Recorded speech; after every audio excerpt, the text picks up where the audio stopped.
অ্যাসোসিয়েশনের নীতিমালা সমূহ একটু আপনাদের সামনে উপস্থাপন করতেছি। প্রথমে হচ্ছে 1 নাম্বার হচ্ছে এই অ্যাসোসিয়েশনের সদস্য হতে হলে অবশ্যই শুনবেন, অবশ্যই বিরল, সেতাবগঞ্জ, কাহারোল ও দিনাজপুর মিলে কর্মক্ষেত্র এলাকা হতে হবে। তো আপনারা এখন বলেন যে এটা ঠিক আছে কিনা, রাখা যায় তো? 2 নাম্বার হচ্ছে অ্যাসোসিয়েশনের সদস্য হতে হলে, যেটা আমরা ইতিমধ্যে আজকে করেছি, 1 কপি পাসপোর্ট সাইজের ছবি, ভোটার আইডি কার্ডের ফটোকপি এবং ভর্তি ফি বাবদ 100 টাকা করে জমা প্রদান করেছি। আমরা মনে হয় এখানে যারা আছি প্রত্যেকেই করেছি এই কাজটি। 3 নাম্বার হচ্ছে সকল সদস্যকে প্রতি মাসে নির্ধারিত চাঁদা, যেটা আমরা চাঁদা বলে থাকি, প্রতি মাসের যে একটা ফি আমাদের ধরা আছে, সেটা আমরা প্রতি মাসে মিটিংয়েই প্রত্যেকে দেওয়ার চেষ্টা করব। 4 নাম্বারে হচ্ছে এই অ্যাসোসিয়েশনের কোনো সদস্য কোনো প্রকার একক সিদ্ধান্ত নিতে পারবে না। 5 নাম্বারে হচ্ছে এটি একটি সামাজিক, এই কথাটা অনেক মূল্যবান একটি কথা, এটি একটি সামাজিক সাংস্কৃতিক ক্রিয়া এবং অরাজনৈতিক সংগঠন হতে হবে। এখানে কোনো রকম রাজনৈতিক কোনো গল্প বা কোনো শিষ্টাচার আমাদের সংগঠনের ভিতরে চলবে না।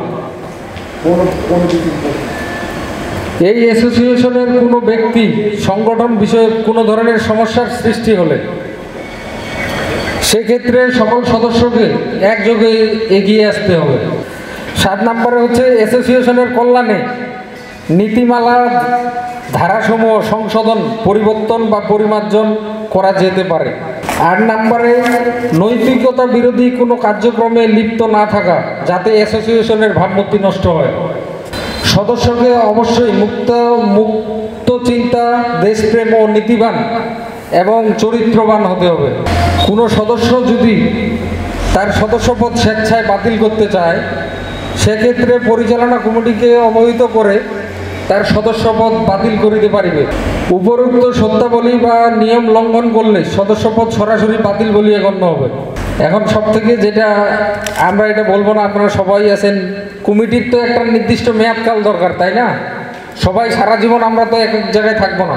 আজকে হয়তো এখানে আমরা সবাই মোস্তাফিজুল ভাইকে একটা দায়িত্ব দিছি বা আপনারা সবাই দিয়েছেন, এখন আজকে উনি এই দায়িত্বটা পালন করতেছে, সারা জীবন কি একাই এটা নিয়ে যাওয়া সম্ভব? একদিন কিন্তু এই জায়গায় আপনারা আসবেন, এখানে মন খারাপের কেউ কিছু নাই। আজকে আমরা এই জায়গায় আসি, কালকে কিন্তু আপনারা এটা পরিচালনা করবেন। সেই পরিচালনা করার জন্য তো একটা নির্দিষ্ট সময় দরকার, তাই কি না? এখন এই সময়টা কিন্তু আমি উল্লেখ করিনি, সেটা আপনাদের উপর ছেড়ে দেওয়া আছে। এখন আপনারা বলবেন যে একটা কমিটির কত বছর মেয়াদ করা যায়। নীতিমালায় বিভিন্ন ধরনের থাকে, 2 বছর থাকে, 3 বছর থাকে। এখন এটা কিন্তু আমরা আমাদের সুবিধার্থে করব। এখন আপনারা বলবেন, সেটাই নোট হবে। এখন কয় বছর করলে ভালো হয় সেটা একটু আপনারা বলেন। 2 বছর। আপনারা নিজ থেকে বলবেন, মঞ্চের কেউ কথা বলবে না। আপনারা যারা 2 বছরের, এখানে কিন্তু আমি একবারে বললাম যে আপনি আপনার মনের ভাব কিন্তু প্রকাশ করতে পারবেন। আপনারা যেটা বলবেন সেটাই কিন্তু এখানে উল্লেখ করা হবে। কয় বছর করলে ভালো হয় আপনারা বলেন। 2 বছর যারা যারা একটু হাত তুলেন প্লিজ। কমিটির মেয়াদকাল, কমিটি বাদ দিয়ে একমাত্র যারা কমিটিতে আছেন তারা একটু বাদ দেন, আপনাদেরকে তো সিলেকশন করাই হয়েছে। আর যারা 1 বছর, তাহলে যা হোক এখানে তো সবাই উপস্থিত আছেন, তো এই মেয়াদকাল কিন্তু 2 বছর করা হলো। আর একটা বিশেষ দ্রষ্টব্য, সেটা হচ্ছে সকল সদস্যকে মাসিক মিটিংয়ে উপস্থিত কিন্তু বাধ্যতামূলক। এখন এতক্ষণ আপনারা নীতিমালা শুনলেন, তো একটা অ্যাসোসিয়েশনের তো কিছু উদ্দেশ্য থাকার দরকার, তাই কিনা? তো এই অ্যাসোসিয়েশনেরও কিছু লক্ষ্য ও উদ্দেশ্য রয়েছে। সেই উদ্দেশ্যগুলো হলো, প্রথমে হচ্ছে প্রতি 6 মাস পর ক্লোজিং শেষ করে পিকনিকের আয়োজন করা হবে। আপনারা কি বলেন? সবাই একযোগে বলবেন। এরকম একটা মিলন মেলার আমাদের 6 মাস পর আয়োজন করার দরকার আছে কিনা? আমি আজকেই একটা অ্যাসোসিয়েশনের কথা বলবো। আমি আজকেই দেখলাম কুমিল্লা লাকসামের একটা অ্যাসোসিয়েশন আছে, অফিসার অ্যাসোসিয়েশন, যারা গেছে সিলেট জাফলং ভ্রমণে।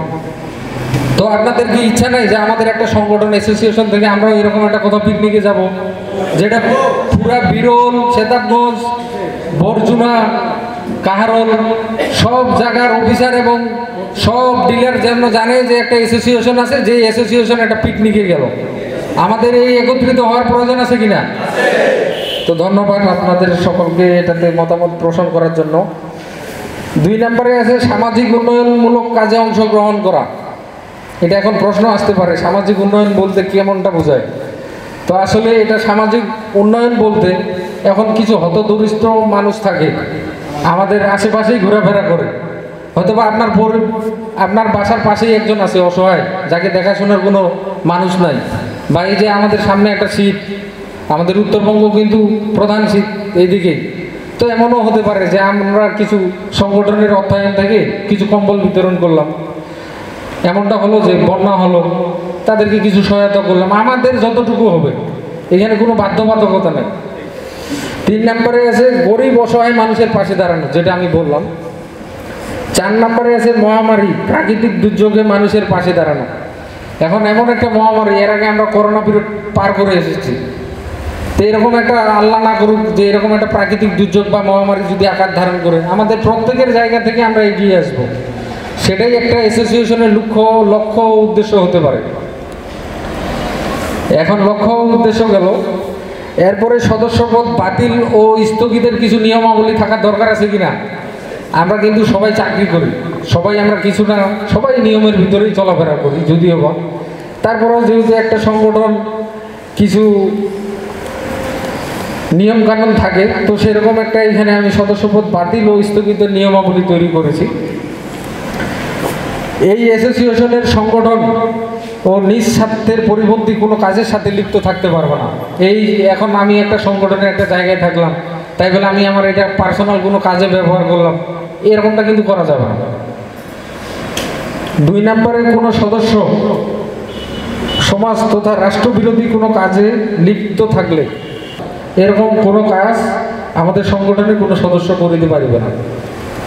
3 নম্বরে সংগঠনের দায়িত্ব, আপনারা একটু মনোযোগ সহকারে শুনবেন, এতক্ষণ সবাই তালি দিলেন, কমিটিতে নাম লিখাইলেন, এখন কিছু তো দায়িত্ব থাকে প্রত্যেকের, না প্রতিবারে শুধু মোস্তাফিজুর ভাই করে যাবে, আর আপনারা যারা দেখতেছেন মঞ্চে শুধু এদের সহযোগিতায় কি সব সম্ভব? একটা অ্যাসোসিয়েশন কিন্তু এত দূরে নিয়ে যাওয়া এত সহজ না। এরকম সংগঠনের দায়িত্ব কর্তব্য যদি যথারীতি পালন না করেন কোনো সদস্য, বা সংগঠনের কাজে অজ্ঞতা প্রকাশ করলে, যেটা বলা হলো যে আপনার 3 বার আসলেন না, ডাকলাম, 4র্থবার কিন্তু আমার আপনার কারোর ইচ্ছা হবে না যে সেই ব্যক্তিটাকে আবার আহ্বান করি।